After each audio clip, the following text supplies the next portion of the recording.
Vamos então continuar. A gente já começou na aula passada, a gente já explicou que esse é, na verdade, o coração da Tefilá. Chegamos finalmente na parte mais importante, não desmerecendo todo o resto da Tefilá, que também com certeza é para criar toda essa conexão, para que nossas palavras possam atingir realmente os lugares mais elevados do Shammai, que possam ser escutados por Hashem, mas esse é a Midah, é o coração, a parte mais importante da nossa Tefilá. A gente já começou, já estamos, na verdade, no meio da primeira brachá, e não lembro se a gente comentou na aula passada, então, mesmo quem já comentou, eu acho que é um ponto que vale a pena a gente reforçar de novo. Existe uma kavaná mínima da nossa Tefilá, que é, pelo menos, a gente lembrar que durante toda a Tefilá, e em especial durante toda a Midah, a gente está perante Hashem.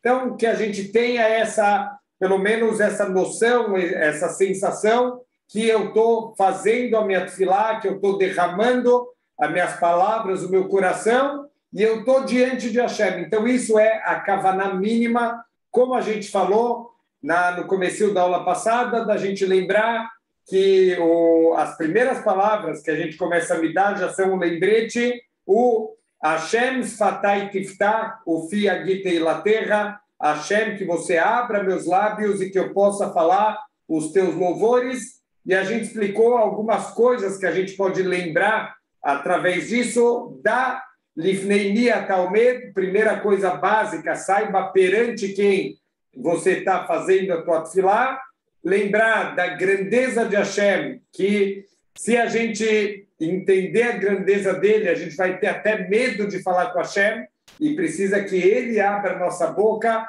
que de tanta reverência, de tanto temor, a gente não consegue nem abrir a nossa boca, e a gente lembrar que se Deus ele não abre a nossa boca, a gente não pode falar, se Deus não ajudar, a gente não pode fazer a nossa tefilá, como nós somos pequenos. Então, lembrar a grandeza de Hashem e lembrar, ao mesmo tempo, como nós somos pequenos e, mesmo assim, Deus escuta a gente. Então, essa kavaná vale para todas as brachot da Midah, mas a primeira brachá da Midah, e tem algumas opiniões também, a brachá do Modim, quando a gente chegar lá, a gente reforça essa ideia. Aqui precisa ter uma kavaná especial. Nossos sábios, muitos comentaristas falam que aqui precisa ter kavanata milim. Na primeira brachá, cada palavra a gente tem que fazer com a intenção de entender a palavra que a gente está pronunciando, e tem muitas opiniões que quem não teve essa intenção não cumpriu a mitzvah de fazer a midah, não cumpriu, não fez a midah como ela deveria ser feita. Por isso que, pelo menos, que a gente, se não conseguir ter kavaná na midah inteira, que seria o ideal, obviamente, mas que pelo menos a gente tenha kavaná especial na primeira brachá, mais uma kavaná ao ponto de cada palavra que a gente está pronunciando, os nomes de Deus em especial, a gente possa ter a kavaná correta, pelo menos saber o que significa o que a gente está pronunciando. Então, a gente parou na aula passada e vamos agora tentar desenvolver um pouquinho isso, que a gente falou que Deus ele é aquele Agadol, Agibor Veanorá. Deus é, primeiro, o nome El, a gente explicou, que é um nome que ele representa, por um lado, a misericórdia de Deus, e, por outro lado, que Deus ele é todo-poderoso, a força, o poder de Deus. Por que isso é uma característica incrível de Deus? É fácil achar uma pessoa que é muito humilde, que é fraquinha, e essa pessoa ela é misericordiosa, óbvio, porque mesmo que ela quisesse ser cruel, ela não ia conseguir, mas alguém que é poderoso, alguém que tem todos os poderes na mão, e ainda assim ele ser misericordioso, uau, aí sim essa pessoa merece louvor, e mais ainda Deus, ele junta as duas características, ele é o todo-poderoso, ele é o dono de toda a força, e ao mesmo tempo ele consegue ser misericordioso com todas as suas criaturas, ele cuida da gente, ele perdoa, e ele ajuda, e ele faz tudo o que ele pode pela gente, mesmo que a gente merecesse muitas vezes a destruição, que a gente merecesse castigo, Deus ele é misericordioso com a gente. Agadol, Gadol significa alguém com bondade. Então a gente sabe que Deus não é grande, isso parece frase de caminhão, né? Deus é grande. Não é isso. Deus é grande em que sentido? No sentido de bondade. Por que grande? O que tem a ver grande com bondade? Uma pessoa que é egoísta, que ela só pensa nela, então quem é o mundo dela é só ela. O mundo dela é pequeno. Mas conforme a gente vai colocando outras pessoas no nosso mundo, quando a gente para de pensar só na gente mesmo e começa a pensar também nos outros, e os outros se viram parte da gente, quando a gente ajuda uma outra pessoa, de certa maneira, essa pessoa passa a ter parte de mim. Quando a gente dá alguma coisa nossa para alguém, aquela pessoa que recebeu, ela passa a ser um pouco parte da gente, o nosso eu começa a ficar cada vez maior. Então, Gadol é alguém que o mundo dele não é só ele, não é uma pessoa egoísta, é alguém que inclui outras pessoas. Quanto mais pessoas cabem no nosso mundo, maior a gente vai ser em bondade. Deus, ele é Hagadol, ele é o grande. Deus, ele é bondade infinita, bondade ilimitada. Toda a grandeza de Deus que vai transparecer através da bondade que ele faz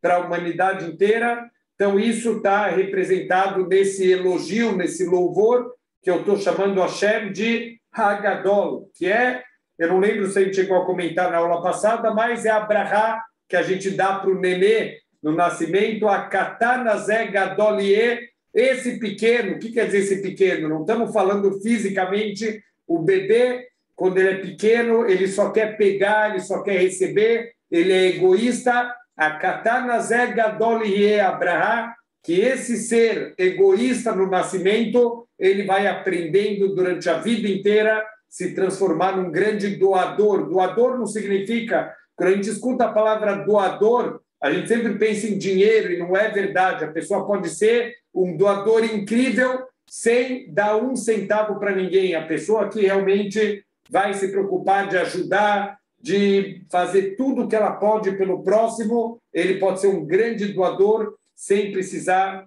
gastar um centavo dele. Deus também, ele é Gibor. Deus, ele é poderoso, ele é Midat Adin, ele é justiça também. Então, toda a justiça está na mão de Hashem, todo o poder, toda a Gvurá está nas mãos de Hashem.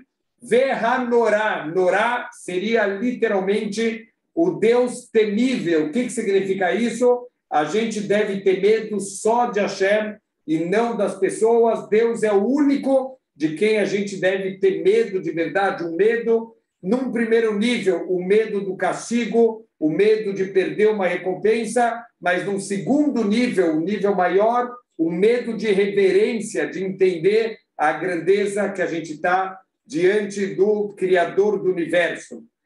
Então, a gente tem que, nesse ponto da Tefilá, colocar no coração que nenhum ser humano e nenhuma criatura do mundo ela pode fazer nem bem nem mal para a gente, se essa não for a vontade de Deus. E a gente acaba esquecendo isso. Quanto a Tefilá, ela serve para colocar emuná no nosso coração. E os nossos sábios, eles trazem um paralelo interessante, que a geração da vinda do Mashiach vai ser a geração com a cara de um cachorro. O que tem a ver a nossa geração, e que isso está muito claro na nossa geração, que o Hafetz Haim, ele já falava, ele já faleceu há quase 100 anos. O Hafetz Haim, ele dizia que a gente já está nos calcanhares do Mashiach, então muito mais agora, e a gente vai ver que uma das profecias, que a geração do Mashiach vai ser uma geração com a cara de um cachorro. Não é porque a nossa geração ama mais os animais do que os seres humanos, isso talvez já é um problema por si só, mas aqui um dos pontos de um cachorro, um animal, ele não tem intelecto. A gente pode ensinar truques para um animal, você pode condicionar ele, adestrar ele, mas ele não tem entendimento lógico das coisas. Então, se eu pegar um pedaço de pau e eu bater num cachorro, ele vai avançar sobre o pedaço de pau, porque ele não consegue entender que tem alguém por trás daquele pedaço de pau que está controlando as coisas. Então, a mesma coisa, assim é a profecia. Na geração do Mashiach, as pessoas vão ter cara de cachorro. A gente vai começar a atribuir os nossos problemas é por causa do Yasser Arafat, já morreu, já não tem, e os problemas continuaram. Então, os nossos problemas são o Ahmadinejad, também já foi embora. Não, nossos problemas é o Hamas, o nosso problema são os palestinos, e o problema é isso, é aquilo, e a gente esquece de que tem alguém por trás, não importa quem está sendo usado no momento como pedaço de pau, mas quem está batendo não é o coronavírus, quem está batendo não é o Hamas, não é o terrorista, Hashem, ele está por trás de tudo, então a gente tem que ter temor a Deus, nenhuma criatura do mundo pode fazer bem ou mal para ninguém, se essa não for a vontade de Hashem. Então, ele é Hanorá, ele é o temível, é só Hashem que a gente deve ter temor na nossa vida. A gente fala também que Hashem, ele é o El Elyon, o Deus das alturas, o Deus elevado. Então, o que quer dizer isso? Que Hashem, ele é o Deus elevado, Deus que literalmente seria o Deus que está lá em cima. A gente sabe que Deus está em todos os lugares, Deus preenche tudo. Então, o que significa a gente falar que Deus está lá em cima? Então, na verdade, aqui se refere que tudo que acontece no mundo, ele acontece num sistema de causa e consequência. E o que é consequência de uma causa anterior, ele vai virar a causa de uma próxima consequência, e assim vai no encadeamento de causa e consequência, essa consequência vira causa de uma outra consequência, e assim vai. Então, tudo que acontece no mundo, se a gente pegar nessa cadeia aqui, nessa estrutura de causa e consequência, se eu for voltando, sempre a causa original é Deus. Deus está por trás de tudo que acontece na nossa vida, e esse é um conceito que a gente ressalta muito no final da Agadá de Pessah. Quando a gente está terminando a Agadá, tem uma musiquinha que muita gente acha que é só para manter as crianças acordadas. É verdade, as crianças adoram a musiquinha do Had Gadiá, o cabritinho que o meu pai me deu. E como que é a historinha? O cabrito, ele é atacado pelo gato selvagem, o gato é atacado pelo cachorro, e o pau bate no cachorro, e o fogo queima o pau, e assim a coisa vai evoluindo até chegar em quem? A Kadosh Baruch Hu, até chegar em Hashem. Quem está por trás de tudo que acontece, no fundo, é Hashem. Então, é isso que a gente está guardando para o final do Seder de Pessah, que no final das contas, a gente agradece para Hashem, não só a libertação do Egito, mas também a escravidão, porque também era Hashem por trás, e ele que estava controlando tudo que está acontecendo. Então, ele é o El Elyon, o Deus que está em cima, que está lá na cadeia de causa e consequência, ele é a causa original de tudo. Deus tem muitos intermediários para cumprir a vontade dele, mas por trás sempre é ele que está decretando tudo. E a gente vai trazer mais um louvor para Deus que precisa parar para prestar atenção. Olha quantas coisas despertam aqui na nossa tefilá, quando a gente entende as palavras da tefilá. Vamos lembrar quem compôs essa tefilá? Anshei Knesset Agdolá, os homens da grande assembleia, pessoas em nível de profecia, pessoas que podiam ressuscitar mortos, pessoas que sabem como falar com Deus, escolheram cada palavra, cada letra, o número de letras, tudo aqui está num cálculo preciso. Olha o que eles falam, que Deus ele é Gomel Hassadim Tovim, ele é aquele que faz bondades boas. O que quer dizer Deus ele faz bondades boas? Primeiro, né, a gente pensaria que toda bondade é boa, mas tem coisas que o ser humano faz que pode ser que um ato que eu faço para o bem agora, ele pode evoluir para uma coisa ruim no futuro.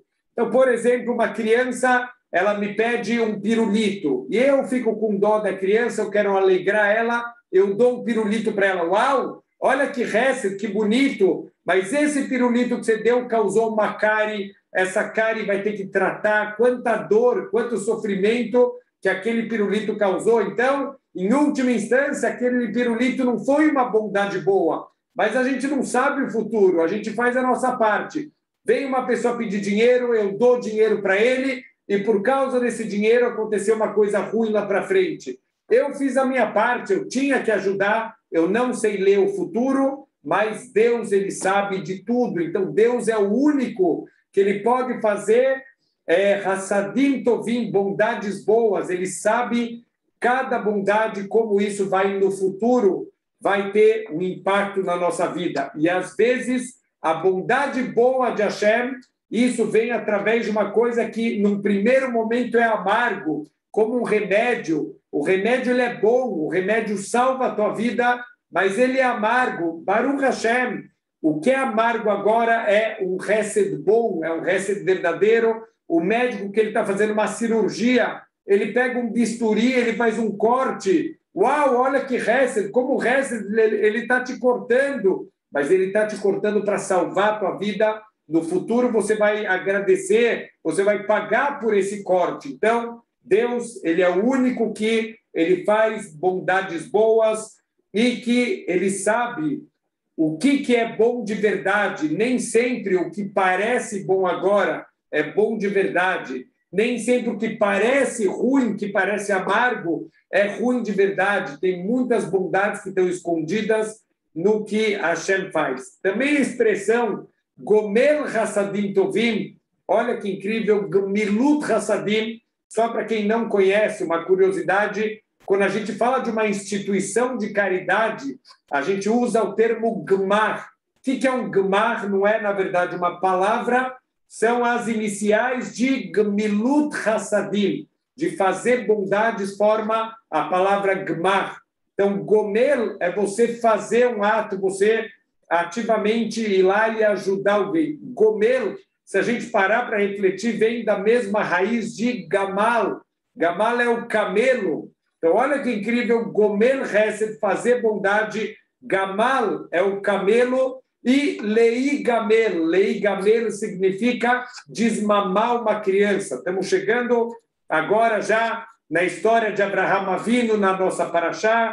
Na semana que vem vai ter o nascimento do Yitzhak, e a Torá fala que o Yitzhak, quando ele fez 2 anos, ele foi desmamado, e foi feito uma grande festa quando o Yitzhak ele foi desmamado. Como que é o verbo desmamar em hebraico? Lei gamel. É o mesmo shoresh, a mesma raiz do gamal e do gmilut hassadim. Qual é a conexão do camelo de fazer bondades com alguém e de desmamar uma criança? Então, olha que incrível. Quem deu nome para os animais? Adam Arishon. Deus fez todos os animais passarem perante Adam Arishon e ele foi percebendo a característica de cada animal e ele deu o nome que representava aquela característica. Então, por exemplo, o ratul, o gato, vem do verbo larton, que é limpeza. O gato é um animal limpo, ele está toda hora se limpando, se lambendo. Quando ele faz as necessidades, ele cobre, ele é um animal limpo, então está na essência dele. O ramor, o burro, vem de homer, que é carga, é um animal que ele tem uma capacidade de carga muito grande, e assim com todos os outros animais, no nome está a essência dele. Qual é a essência do gamal, o camelo? O que ele tem de diferente de todas as outras criaturas? Ele tem uma capacidade muito grande de armazenar água, e quando ele armazena a água, ele pode agora viajar por muitos dias sem precisar beber água. Qualquer criatura, se for para o deserto sem levar um cantil de água, ele morre. o camelo não morre, ele tem a capacidade de beber muita água no começo e viajar sem precisar de água.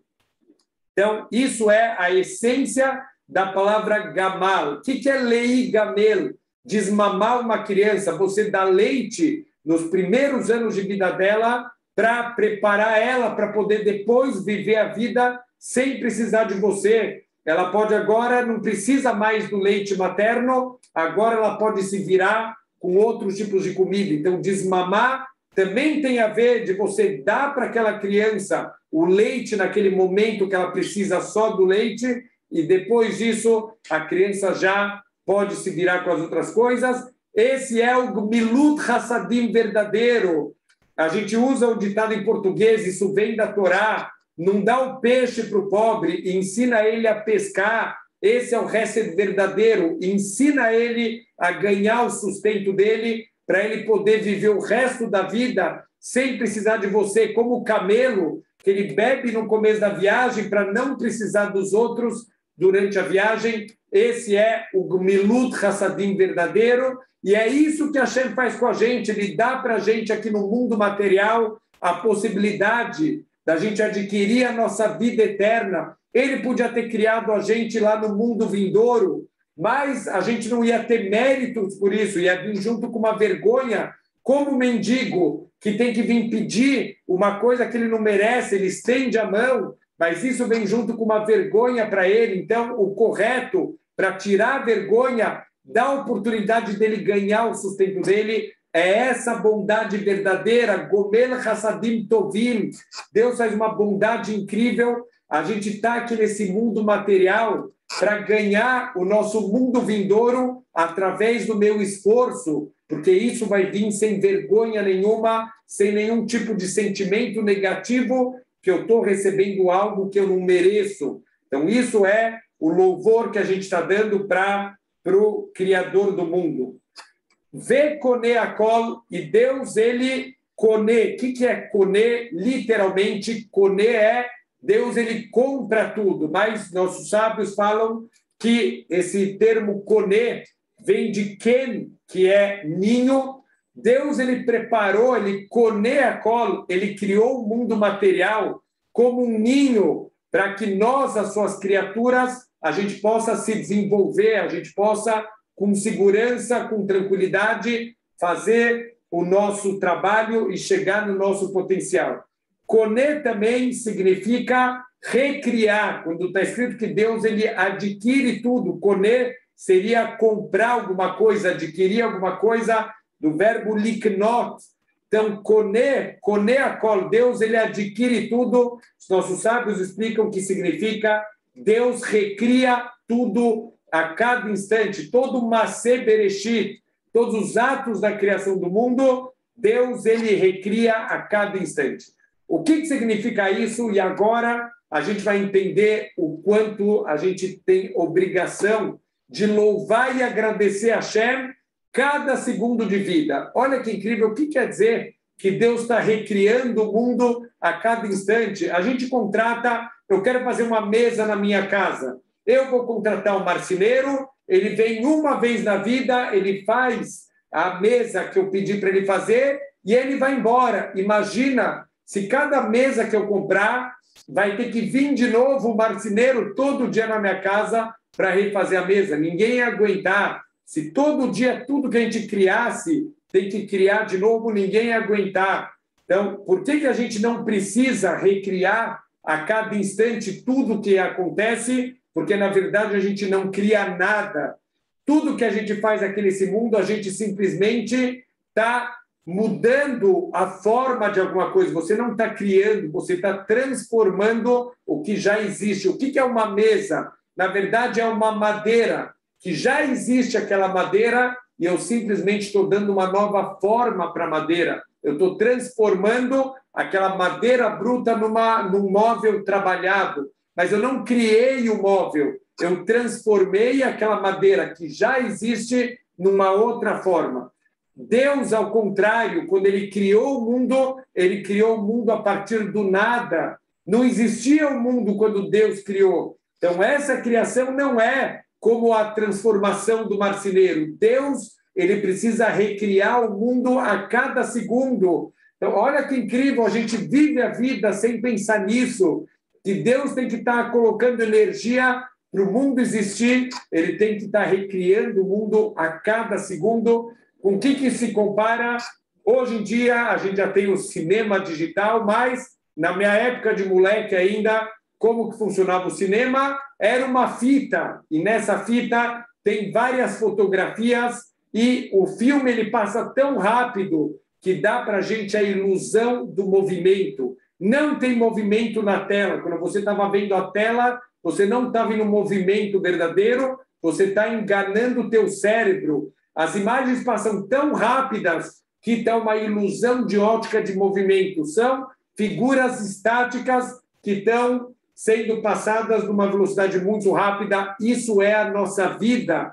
Deus está criando cada quadro da nossa vida, cada fotografia, ele tem que recriar. Se por um instante ele parasse de criar, o mundo terminaria. Deus tem que ligar o mundo na tomada o tempo inteiro e recriar. Olha quanto a gente deve de agradecimento, de reconhecimento. Não é que Deus ele criou o mundo em 6 dias, no 7º dia ele descansou e a partir daí ele tirou férias para sempre. Deus tem que recriar o mundo a cada instante e a gente tem que agradecer para Hashem, porque um segundo que Deus tirasse a energia do mundo, o mundo voltaria imediatamente para o Tohu Vavohu, para aquele caos original da onde começou tudo. Além disso, Deus ele é Zoher Hasdei Avot, ele lembra o Hesed dos nossos avós. Mina Shamayim, que ele está estudando isso, justamente nas Parashiot, que a gente vai começar a falar sobre o Hesed de Abraham, toda a bondade de Abraham, Yitzhak, Yaakov, a tenda de Abraham Avinu aberta nas 4 direções, tudo isso já é parte das nossas próximas Parashiot. Então, Deus ele lembra da bondade, todo o Hesed que os nossos antepassados eles fizeram, e ele vai guardar isso como mérito para os seus descendentes. Tudo que a gente tem hoje em dia, de certa maneira, tem a ver com os Hutavot, com o mérito dos nossos patriarcas, e todo o Hesed que eles fizeram, isso deu um crédito para todos os futuros descendentes deles, o Mevi Goel, e por causa dos méritos dos nossos antepassados, ele vai trazer o Salvador, obviamente, no momento correto, no momento que a gente permitir que Deus traga o Salvador. Estamos falando aqui, obviamente, do Mashiach, estamos falando aqui da Geulah, da salvação final, Livnei Venehem, para os filhos dos filhos, mesmo gerações muito longe. Quantos anos já passamos de Abraham Avinu? Estamos quase 5.000 anos distante de Abraham, de Yitzhak, de Yaakov, e mesmo assim a gente ainda tem benefício de tudo que eles fizeram de Hesed. Deus guardou todos os méritos dos nossos patriarcas para mandar para a gente, mesmo que Deus nos livre, os méritos dos patriarcas, eles não tenham mais efeito de tanto que a gente se afastou. Mesmo assim, Deus ele prometeu para Abraham que ele vai trazer a redenção final e ele vai cumprir, não pelo nosso mérito, pelo mérito dos antepassados e da promessa, do juramento que ele fez para os nossos antepassados. Leman Shemo, e Deus vai mandar o Mashiach, Deus vai mandar a Geulah para os filhos dos filhos, para as futuras gerações. Leman Shemo, pelo seu grande nome, porque através da Geulah o nome de Deus vai ser novamente santificado. Quanto Hilul Hashem, quanto o nome de Deus está apagado no mundo, quanto o nome de Deus está manchado no mundo pelos nossos maus atos, mas quando vier a Geulah, o nome de Deus de novo vai ser louvado, vai ser elevado, vai ser glorificado. Então, toda a Geulah vai vir em última instância, Leman Shemo, pelo seu grande nome, pela sua honra, Be'ahavá, e tudo isso Deus está fazendo pelo amor que ele sente por Am Israel, pelo amor que ele criou através do relacionamento que ele teve com Abraham, com Isaac, com Yaakov, essa mesa de 3 pilares aqui, de 3 pés, que sustentam o mundo inteiro, o relacionamento de amor que vai ser aplicado futuramente também para todos os seus descendentes. E a gente vai terminar essa brachá, lembrando que Hashem, ele é Melech, ele é o rei de tudo. Olha que incrível, tem uma história muito famosa, um dos maiores sábios da história do povo judeu, chamado Onkelos. Onkelos, ele era um romano, ele é um convertido que veio por escolha, a Shekhinah veio para a presença divina, ele veio para os caminhos da Torá e das mitzvot por escolha própria. Ele é o sobrinho do imperador Adriano. Então, quando o Adriano escutou que o Onkelos se converteu para o judaísmo e ele virou um grande sábio da Torá, ele imediatamente mandou o exército, uma vergonha para o Império Romano, que o sobrinho do imperador virou judeu. Então, ele mandou uma legião de soldados para trazer o Onkelos, e o Onkelos conversou com aquela legião inteira de soldados e converteu todo mundo para o judaísmo. Então, nenhum dos soldados voltou para Roma. O imperador ficou muito bravo, o Adriano, ele mandou uma segunda legião, mas ele falou, não conversa, vocês vão agora, mas não conversa com o Onkelos, senão ele vai enganar vocês. Então, eles foram lá e eles, quando estão levando o Onkelos falou, olha, vocês querem me levar, não vou discutir com vocês, me respondam só uma pergunta, eu tenho uma pergunta militar para vocês. Então, os soldados, eles falaram, tá bom, pode perguntar, você vai com a gente de qualquer jeito, por bem ou por mal, então pode perguntar o que você quiser. Então, falou, olha, explica para mim uma coisa, a gente sabe que no exército tem patentes. Então, como que funciona numa noite escura? Quem ilumina quem na noite escura? Então, o soldado falou, olha, que pergunta óbvia. O soldado raso, né, que é o cargo mais baixo, ele vai iluminar o capitão vai iluminar o general vai iluminar o imperador. Então, assim vai, de acordo com a patente, quem é a patente menor ilumina o caminho de quem é de uma patente maior. Olha o que o Onkelos falou, olha que incrível, Deus, o Deus dos judeus é o Melech Malchei Amlachim, o rei dos reis, mas no deserto ele foi iluminando o povo judeu, ele foi com uma coluna de fogo e era ele que iluminava o povo, não o povo que iluminava ele. Toda aquela legião se converteu para o judaísmo. O imperador Adriano ficou louco da vida, falou, mandou mais uma legião, falou, pelo amor de Deus, não pergunta nada, não responde nada, não conversa com o Onkelos. Então foi lá a terceira legião, o Onkelos tentou dialogar com eles, não tem conversa, não queremos falar com você. Pegaram ele à força, estão carregando ele na marra para fora de casa. Quando o Onkelos está saindo, ele dá um beijo na mezuzá. E os homens falam, por que você beijou a porta? Falou, não beijei a porta, beijei a mezuzá. Falou, não, o que é isso? O que é essa mezuzá? E aí o Onkelos perguntou para eles, olha, como funciona no exército?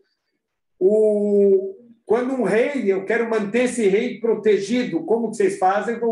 O rei fica dentro do palácio e os soldados ficam em volta. Se vierem inimigos, os soldados arriscam sua vida para manter o rei protegido dentro de casa. Então, responde o Onkelos, olha como com Deus Israel é o contrário.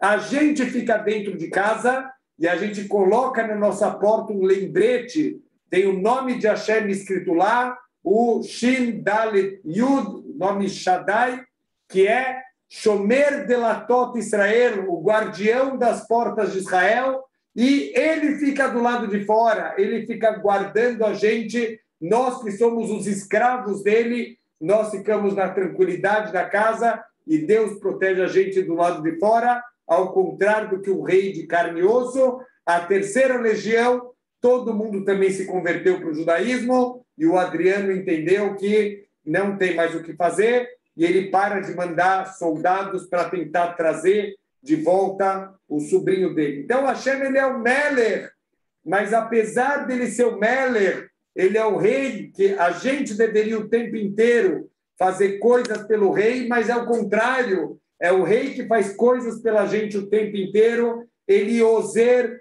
ele ajuda a gente, todo o sucesso que a gente tem na vida, na verdade, deve ser atribuído a Hashem, é Hashem que dá para a gente todo o sucesso, todas as coisas boas na vida. Hashem também, ele é Moshiach, ele é o Salvador, mesmo que a gente está dentro de um sofrimento, de uma dificuldade, vem Deus com toda a sua força e ele salva a gente como alguém que está no meio de um assalto e, de repente, chega a polícia e salva a vítima da mão dos ladrões. E, finalmente, Deus também, ele é Magen. O que significa Magen? Magen é o escudo, a proteção. Magen David significa, literalmente, o escudo de Davi, a proteção. A gente sabe os prédios que tem a Haganá. Haganá é a proteção, é o escudo que protege. Então, Hashem, ele é Magen. O que quer dizer que Hashem, ele é Magen? Mesmo quando ainda não chegou na gente o perigo, Deus, ele protege sem a gente perceber. Os ladrões estão vindo assaltar a gente e a polícia pega eles antes deles chegarem na gente. A gente nem sabia que a gente ia ser assaltado. A pessoa anda na rua, ele vê lá os delinquentes sentados com a polícia lá, com a arma apontada nos ladrões. A gente não sabia, mas tinha um decreto que esses ladrões vão roubar a gente e Deus, ele protegeu, ele mandou a polícia, a gente não ficou nem sabendo quanto risco a gente correu. Um vírus, o vírus está no ar, então, às vezes, o vírus está vindo na nossa direção, se ele entrar, ele vai causar a doença na pessoa, Deus faz ele desviar do caminho, em vez de ele vir para a direita, ele vai para a esquerda e ele não atinge a pessoa. Quantas vezes no dia Deus está protegendo a gente sem a gente perceber, porque ele é Magen. Olha que história, uma aluna minha contou que ela estudava na USP e ela morava em Moema. Então, da USP para Moema não tinha nenhum ônibus direto, ela tem que ir com ônibus até a Faria Lima. Na Faria Lima, ela pegava um outro ônibus e ela ia lá para Moema. E isso levava, além do tempo, né? Tem essa dificuldade, desce do ônibus, sobe no outro, mas ela não tinha carro, não tinha como fazer. Teve um dia que um amigo dela da faculdade falou, olha, eu estou indo para Moema, quer uma carona? Ela falou, ai, que bom, Baruch Hashem, vou chegar mais cedo em casa e não vou economizar ainda no ônibus. E ela chega feliz da vida em casa. Quando ela liga no jornal, ela vê que teve um assalto, teve um tiroteio. Aonde foi o tiroteio? Na Faria Lima. Em que lugar da Faria Lima? No ponto de ônibus que ela deveria estar. Na hora que normalmente ela estava lá, teve o tiroteio.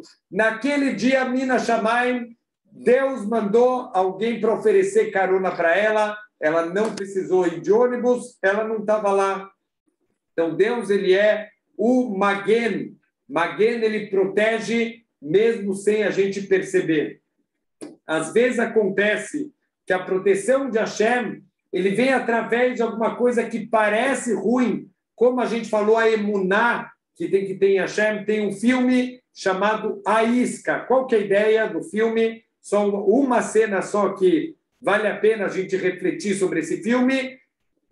Isso, na verdade, o filme é sobre um projeto secreto da polícia. Existe uma polícia secreta nos Estados Unidos e eles querem eles têm uma ideia para tentar pegar um grande assassino. Eles pegam um cara que é ladrão de galinha, é um homem que rouba coisas pequenas, mas é alguém que toda hora se mete em confusão. Eles implantam nesse homem um chip, porque aí eles podem ir acompanhando tudo que ele escuta, tudo que ele vê, essa polícia secreta consegue acompanhar.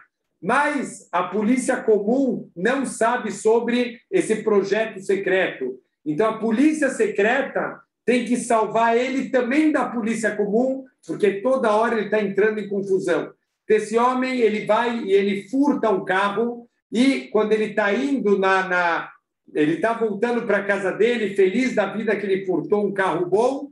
Então, no meio do caminho, quando ele está chegando já na casa dele, ele toma uma batida de outro carro e ele começa a lamentar, começa a reclamar. Olha como eu sou azarado, até quando eu consigo roubar um carro, vem alguém e bate no meu carro. Na verdade, quem bateu no carro dele? A polícia secreta. Por quê? Porque estavam vendo, eles viram nas câmeras que lá para frente tem uma batida policial, todos os carros estão sendo parados para pegar carros roubados, esse homem ia ser preso de novo. Então, eles mandam rapidamente alguém da polícia secreta para bater no carro dele, para que o carro dele não chegasse na polícia e ele não fosse preso. Então, ele está lá reclamando, mas no final das contas, ele foi salvo.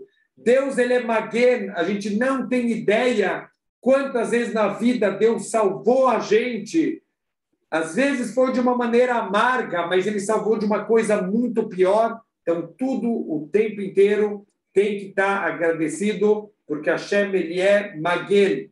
Então, a gente termina a primeira brahá, Baruch atah Hashem, Magen Avraham. Aqui também, a gente vai se curvar, da mesma forma que a gente, quando começou essa brahá, no Baruch atah Hashem, quando a gente fala Baruch, a gente dobra os joelhos. Quando a gente fala atá, a gente se curva perante Hashem. Mas quando a gente vai mencionar o nome de Hashem, a gente tem que estar de pé já. Então, só para mostrar, de novo, a gente faz o Baruch, a gente dobra o joelho. Atá, a gente curva o corpo. Mas para pronunciar o nome de Hashem, a gente já tem que estar de novo de pé. E a mesma coisa vai se repetir no final da primeira brahá. No Baruch, a gente vai dobrar o joelho. Atá, a gente curva o corpo. E Hashem, Yud, Kei, Vav, Kei, sempre tentando lembrar que o Baruch Atá significa Deus, você é a fonte de todas as brahot. Yud, Kei, Vav, Kei, tem que lembrar Ayá, Ove, Veirie. O jogo de letras do nome Yud, Kei, Vav, Kei forma foi, é e será. Deus, ele foi, ele é e ele será. O Adonakol, a gente não pronuncia Yud, Kei, Vav, Kei, a gente pronuncia o nome de Deus Adonai, que significa Adonakol, o dono de tudo. E qual é o louvor que a gente fecha a primeira brahá? Baruch atah Hashem, Magen Avraham, aquele que protegeu Avraham Avinu com as garras para ti. Estamos na Parashat Shavua, um dos testes de Avraham Avinu foi a luta contra a coligação dos 4 reis. Como que Avraham venceu os 4 maiores reis da época? Milagres abertos, ele jogava areia, ele jogava palha, virava espadas, virava flechas. Então, aquele mesmo Deus que protegeu Avraham Avinu de todo o mal, de todos os problemas, com Ashgaha Pratit, com supervisão particular, também ele é o nosso protetor. Então, ser Deus, a fonte de todas as brahot, ele é o Magen Avraham, aquele que protegeu Avraham Avinu, e pelos méritos dos patriarcas, que ele possa também nos proteger e nos salvar de todos os tipos de perigo. Outro detalhe interessante, a brahá, ele começou com Elokei Avraham, Elokei Yitzhak, Elokei Yaakov, e terminou com Magen Avraham. Por quê? Porque a gente falou, cada uma das 3 brahot, ela está associada com um dos patriarcas. A primeira brahá é a brahá de Avraham Avinu. Também a gente viu que está conectado com o Chesed, Gomel Hasadim Tovim, aquele Gadol no Chesed, na bondade. Então, isso representa a brahá de Avraham Avinu. A segunda brahá, aqui, o segundo louvor, a gente chama essa segunda brahá de Gvurot. É a brahá que representa o poder de Hashem.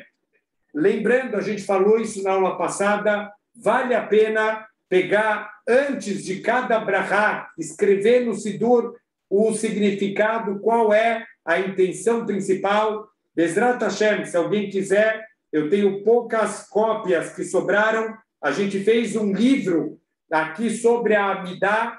Então, aqui, Baruch Hashem, uma das nossas alunas, ela doou essa impressão. E a gente tem, antes de cada brachá, a gente tem uma explicação concisa. É esse quadro aqui explicando o que é o ponto principal de cada uma das brachot. Vale a pena fazer uma pequena pausa antes de começar cada uma das brachot, a gente lembrar sobre o que essa brachá ela vai falar. Então, na segunda brachá de louvores, eu vou louvar o poder de Deus, o quanto Deus ele é poderoso, e o principal poder de Deus que vai ser ressaltado aqui é o poder do Triat HaMetim.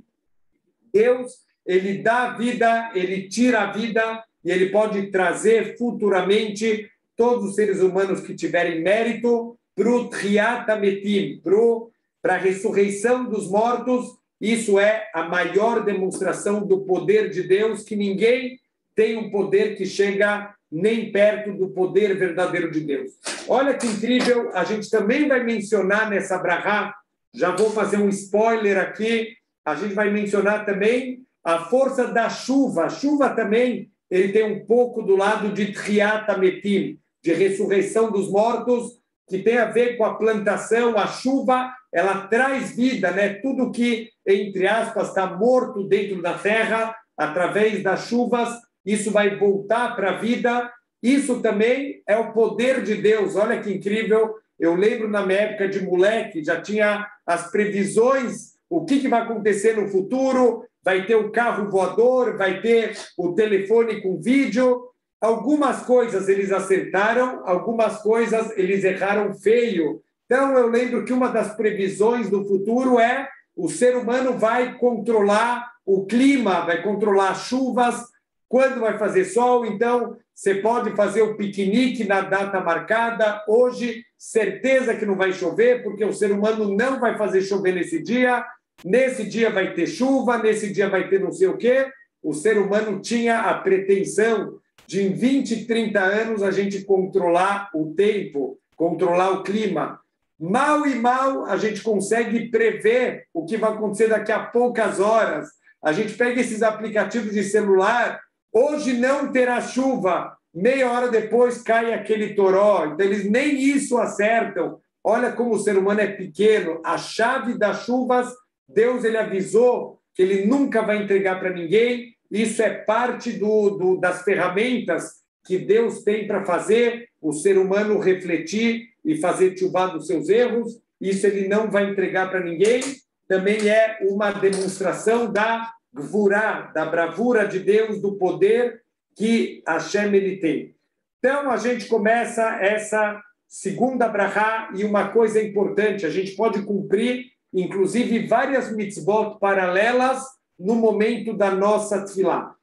Uma das perguntas que vão fazer para a gente quando a gente chegar aos 120 anos, a gente vai chegar no Shamayim, vão ser feitas 3 perguntas. Uma das perguntas que vão ser feitas para a gente é se você esperou a Yeshua todos os dias da tua vida, se você esperou a salvação. E tem também o Rambam, ele vai enumerar Yud Gimel, os 13 princípios, Yud Gimel e Karei Emuná, os 13 princípios da fé de um Yehudi. Aquele que não acredita nesses 13 princípios do Rambam, ele não vai ter direito a ter vida eterna, ele não vai voltar na ressurreição dos mortos. E, inclusive, um dos 13 princípios de Emuná é justamente Ani Mamin Bemuná Shleimá. Eu acredito numa fé completa, no Triat HaMetim, que quando chegar o momento certo, o momento que Deus decretou, vai ter a ressurreição de todos os mortos, a gente vai voltar para a vida. E, Bezrat Hashem, isso tudo vai acontecer como uma demonstração da grandeza, do poder do Criador do mundo. E tem um detalhe interessante que os nossos sábios falam que tudo que vai ter na época do Mashiach, todos os milagres que vão ter, já precisa ter alguma coisa paralela na nossa vida agora, para servir de exemplo do que vai acontecer depois. Quando a gente vai plantar alguma coisa, o que a gente faz? Eu pego uma semente, eu jogo essa semente no chão e essa semente começa a apodrecer, né? Esse contato com a água, com a terra, começa a fazer a semente apodrecer. E aí vem o grande milagre, essa semente que está apodrecendo, dela vai surgir uma nova vida. Esse é um dos principais motivos por que uma pessoa que falece, a gente enterra ela. Qual a ideia de enterrar um corpo? A principal ideia é a gente estar plantando esse corpo na terra como uma semente, triata metim, para preparar esse corpo que ele um dia vai brotar. Deus vai fazer esse corpo enterrado um dia como uma planta. Ele vai surgir, ele vai brotar, ele vai voltar para a vida eterna. Isso vai ser uma das maiores demonstrações da Gvurá, do poder de Deus. Então a gente começa a brahar, Atá Gibor Leolam, Deus, você é poderoso para sempre. O que quer dizer? O que é esse louvor que Deus é poderoso para sempre? A gente sabe de grandes impérios e até mesmo de grandes indivíduos que eram Giborim. Nimrod, ele é chamado de Gibor, ele é um valente, ele é um poderoso. O Nimrod, ele dominou o mundo inteiro. Grandes imperadores, grandes impérios dominaram o mundo inteiro. Os gregos, os romanos tiveram grandes imperadores. Mas é o normal que qualquer império e qualquer pessoa, qualquer indivíduo, ele tem o seu momento de esplendor, de força máxima, e depois começa o cansaço, começa a decadência, começa as derrotas. Assim também grandes lutadores de boxe, aqueles caras tipo Mike Tyson, que ele arrebentava todo mundo com 20 segundos de luta, mas ele vai envelhecendo, ele vai perdendo a força, até a primeira luta inesquecível, quando ele foi nocauteado, ele perde a primeira, e logo depois ele já perde a segunda, a terceira, e acabou a carreira dele. Esse é o normal de qualquer ser humano, tem o seu apogeu, a sua força máxima, e depois começa a decadência. Deus não é assim. Atá Gibor Leolam, você é poderoso para sempre, o teu poder nunca vai diminuir, não tem cansaço, não tem perda da força e do poder de Hashem. E Atá Gibor Leolam, Adonai, a gente aqui está lembrando que ele é Adon Akol, vem da linguagem Adon, o Senhor, o dono de tudo. Meraye Metimata, você demonstra o teu poder supremo através que você tem a força de ressuscitar os mortos. E você, obviamente, isso vai acontecer no momento certo. E Deus, ele, Meraye Metim, ele vai fazer de tudo para trazer quem ele puder para os méritos de Triata Metim. Deus, ele quer que a gente chegue nesse nível, que a gente tenha esse mérito. Então, ele é o Meraye Metim, é aquele que não só tem o poder de fazer Triata Metim, mas ele pode ir contra as leis da natureza. Quer dizer, o nascimento e a morte, isso está, entre aspas, dentro das leis naturais do mundo. Triata Metim, ele quebra todas as leis. E Deus, ele garantiu que ele vai fazer isso no momento certo e ele vai tentar fazer de tudo para que o máximo de pessoas possam ter esse mérito do Triata Metim. Rav Leoshia, e você tem força, uma força muito grande de salvar e de Bezrat Hashem trazer para a gente, em todos os níveis, a salvação verdadeira. Bezrat Hashem, a gente na aula que vem, vamos falar um pouquinho de Mashivaru Morid Geshem e Morid Atal, sobre o louvor que a gente faz para Hashem, na chuva que ele manda aqui para o mundo, a vida que ele traz através das chuvas. Continuamos Bezrat Hashem na semana que vem. Shabbat Shalom para todo mundo.